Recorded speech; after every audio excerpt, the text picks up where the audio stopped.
এবার ফারাক্কা কিংবা তিস্তা নয়, খুলে দেওয়া হয়েছে ত্রিপুরা রাজ্যের ডম্বুর হাইড্রো ইলেকট্রিক বাঁধ, যার ফলে তলিয়ে গেছে ফেনী, কুমিল্লা, নোয়াখালী, চট্টগ্রাম সহ দেশের দক্ষিণ পূর্বাঞ্চলীয় বিস্তীর্ণ এলাকা। আজকে যখন আপনাদের সাথে কথা বলছি তখন ফেনীর দুটো উপজেলা পানির নিচে চলে গেছে। ওখানে মানুষ দাবি জানাচ্ছে যে হেলিকপ্টার পাঠিয়ে আমাদেরকে উদ্ধার করেন। দুর্যোগপূর্ণ আবহাওয়ায় হেলিকপ্টার পাঠানো যাচ্ছে না। সম্মানিত ভিউয়ার্স, আসসালামু আলাইকুম ওয়া রাহমাতুল্লাহি ওয়া বারাকাতুহু। আপনারা এত সময় দেখছিলেন শিরোনাম, এখন দেখবেন বিস্তারিত। দর্শক, আপনারা ভালোভাবে জানেন যে ভারত তাদের সেই বাঁধ ছেড়ে দিয়েছেন, যার কারণে এই প্রতিহিংসার জালে আসলে আমাদের বাংলাদেশ আসলে পানিতে তলিয়ে যাচ্ছে। ইতিমধ্যে 8টি জেলা তলিয়ে গিয়েছে। দর্শক মণ্ডলী, এই কাজটি ভারতের প্রধানমন্ত্রী আশা করি কোনোভাবেই কাজটি ভালো করেননি, কারণ মানুষের উপর এইভাবে 2-3 লাখ মানুষ পানির তলে ডুবে আছে।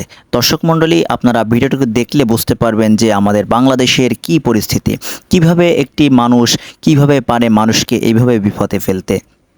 আজ পানিতে সমস্ত এলাকা ডুবে গেছে রাস্তাঘাট, বাড়িঘর, জীবজন্তু, পশু পাখি। আসলে এই হাহাকার কোনোভাবে দেখা যায় না। দর্শক মণ্ডলী, আপনারা সম্পূর্ণ ভিডিওটুকু দেখলে ভালোভাবে বুঝতে পারবেন। তাহলে চলেন আমরা সম্পূর্ণ ভিডিওটুকু ধৈর্য সহকারে দেখে আসি। আর প্রেক্ষিতে বাংলাদেশের উজানে ডুম্বুর বাঁধ খুলে দিয়েছে ভারতের কর্তৃপক্ষ। এর ফলে ব্যাপক আকারে পানি প্রবেশ করছে বাংলাদেশে। এতে করে রাতারাতি ভয়াবহ বন্যা দেখা দিয়েছে বাংলাদেশের অভ্যন্তরে। বিশেষ করে ফেনী, নোয়াখালী, কুমিল্লা এলাকায় ভয়াবহ বন্যার কারণে একেবারে মানবিক বিপর্যয় নেমে এসেছে। কয়েকদিনের টানা বৃষ্টিতে ভয়াবহ বন্যা দেখা দিয়েছে ভারতের ত্রিপুরা রাজ্যে। এতে এখন পর্যন্ত অন্তত 7 জন নিহত হওয়ার খবর পাওয়া গেছে। বন্যার কারণে ডুম্বুর জলবিদ্যুৎ প্রকল্পের বাঁধ খুলে দিয়েছে সেখানকার কর্তৃপক্ষ।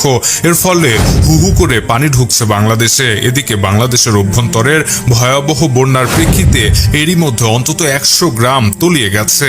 একই সাথে ওইসব এলাকায় প্রায় 2 লাখ মানুষ পানিবন্দী হয়ে পড়েছে। অনেক মানুষ ভয়াবহ বন্যার পানিতে আটকা পড়েছে। তাদের উদ্ধার করার জন্য কর্তৃপক্ষ নিজেদের সর্বোচ্চ চেষ্টা চালিয়ে যাচ্ছে।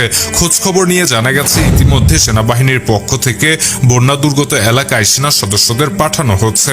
তবে হঠাৎ করেই রাতারাতি আসা এমন বন্যায় একেবারে বিপর্যস্ত হয়ে পড়েছে বন্যা দুর্গত এলাকার মানুষজন। ফারাক্কা কিংবা তিস্তা নয়, খুলে দেওয়া হয়েছে ত্রিপুরা রাজ্যের ডম্বুর হাইড্রো ইলেকট্রিক বাঁধ, যার ফলে তলিয়ে গেছে ফেনী, কুমিল্লা, নোয়াখালী, চট্টগ্রাম সহ দেশের দক্ষিণ পূর্বাঞ্চলীয় বিস্তীর্ণ এলাকা। প্রশ্ন হচ্ছে, ভারত রাতের বেলা হুট করে কেন বাঁধ খুলে দিবে? বাঁধ যদি খুলে দিতেই হয়, দিনের বেলা আগ থেকে জানিয়ে সময় দিয়ে এটা কেন করলো না? অনুসন্ধানে জানা গেছে ত্রিপুরার ডম্বুর বাঁধ সর্বশেষ খোলা হয়েছিল 31 বছর আগে 1993 সালে।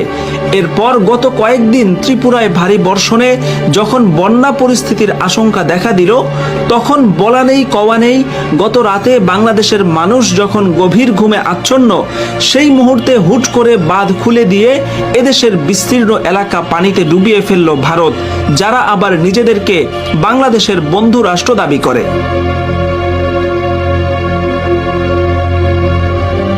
বাংলাদেশের মানুষের মধ্যে ভারত বিদ্বেষ এত প্রবল কেন, সেটা নিয়ে ভারতে ব্যাপক সমালোচনা হয়। কিন্তু ঠিক কী কারণে বাংলাদেশিদের মধ্যে ভারতের প্রতি এত ক্ষোভ, সেটা নিয়ে তাদের মাথা ব্যথা নেই। বর্তমানে বিজেপি শাসিত ত্রিপুরার মুখ্যমন্ত্রী মানিক সাহা হচ্ছেন চরম মুসলিম বিদ্বেষী একজন উগ্র হিন্দু। বাংলাদেশের জনসাধারণের প্রতিও তিনি বিরূপ চিন্তা লালন করেন। যেই শেখ হাসিনা এদেশে এতগুলো মানুষকে হত্যা করেছে, তাকে সর্বপ্রথম ভারতের ত্রিপুরাতেই আশ্রয় দেওয়া হয়েছিল। ত্রিপুরা থেকে আসা সাম্প্রতিক বন্যায় বৃহত্তর ফেনী, নোয়াখালী, কুমিল্লা অঞ্চলে ভয়াবহ মানবিক বিপর্যয় দেখা দিয়েছে। এ অঞ্চলে নৌকা এবং স্পিডবোটের চলাচল কম বিধায় উদ্ধার কাজেও ব্যাপক প্রতিবন্ধকতা তৈরি হয়েছে। শেষ খবর পাওয়া পর্যন্ত ফেনী ও নোয়াখালীর বিভিন্ন এলাকায় লক্ষ লক্ষ মানুষ পানিবন্দী হয়ে পড়েছেন। বড় আয়োজন ছাড়া যাদেরকে উদ্ধার করা প্রায় অসম্ভব হয়ে পড়েছে। আকস্মিক বন্যায় তলিয়ে গেছে রাস্তাঘাট, বাড়িঘর সহ প্রায় সমস্ত কিছু। ইতোমধ্যে আক্রান্ত এলাকায় সীমিত পরিসরে সেনাবাহিনী উদ্ধার কাজ শুরু করেছে বলে খবর পাওয়া যাচ্ছে। এই পরিস্থিতিতে, বন্যা পরিস্থিতিতে আমাকে আসতেই হলো আবার ভিডিওতে। আমি সোশ্যাল মিডিয়ার মাধ্যমে যেভাবে দেখলাম যে এত পানি, বিশেষ করে আমি আমাদের এলাকায় দেখলাম যে 93 সালের পরে হবিগঞ্জে এত পানি খোয়াই নদীর উপরে কখনো হয়নি। কারণ একটা ভারত থেকে একটা ড্যাম এটা ছেড়ে দেওয়ার কারণে পানি আর কোনোভাবেই কুলায় উঠতে পারতেছে না আমাদের নদী। এইদিকে আবার আমাদের দেখলাম যে ফেনীতে তো মানে শুধু বাড়ির ভিতরে ঢুকছে তা না, বাড়ির চালের উপর দিয়ে পানি যাচ্ছে। এরকম কুমিল্লা, বিভিন্ন দেশের বিভিন্ন জায়গায় যেভাবে বন্যায় আক্রমণ করছে, আমি যেহেতু বন্যা নিয়ে কাজ করছি, আমার কাছে মনে হয়েছে যে এই বন্যার সময় আমার একটা অধিকার আছে যে আপনাদের সবাইকে একটা আহ্বান করার, যে যে যে এলাকায় কৃতি সন্তান আছেন তারা নিজেরা একটু ঝাঁপিয়ে পড়েন মানুষের।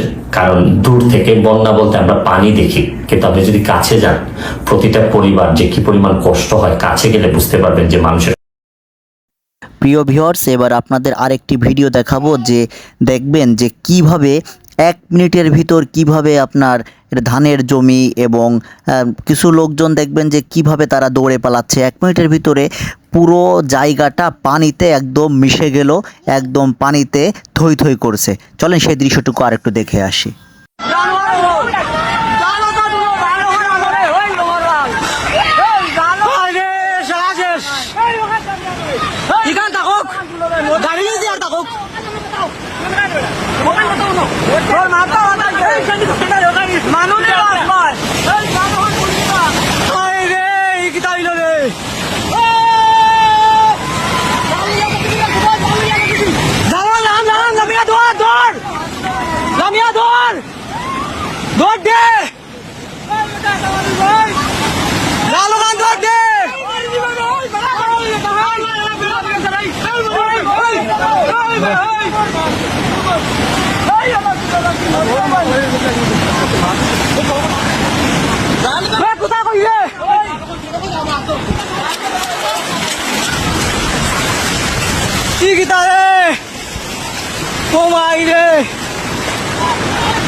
দর্শক মণ্ডলী, আপনারা এত সময় সম্পূর্ণ ভিডিওটুকু দেখেছেন যে আমাদের বাংলাদেশের কি ভয়াবহ অবস্থা।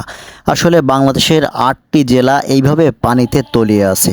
দর্শক মণ্ডলী, আপনারা সবাই আল্লাহর কাছে দোয়া করেন, আল্লাহ যেন এই বিপদ থেকে আমাদের মুক্ত করেন। দর্শক মণ্ডলী, এবং মোদী সরকারের দৃষ্টি আকর্ষণ করে বলেছি, আসলে আপনি এইভাবে বাংলাদেশের মানুষের উপরে এইভাবে নির্যাতন আপনি করতে পারেন না। দর্শক মণ্ডলী, আপনারা সম্পূর্ণ ভিডিওটুকু দেখে সম্পূর্ণ বিষয়টুকু ভালোভাবে বুঝতে পেরেছেন। তাহলে আজকের মতন ভিডিও এখানে শেষ করছি। সকলে ভালো থাকবেন, সুস্থ থাকবেন। আল্লাহ হাফেজ।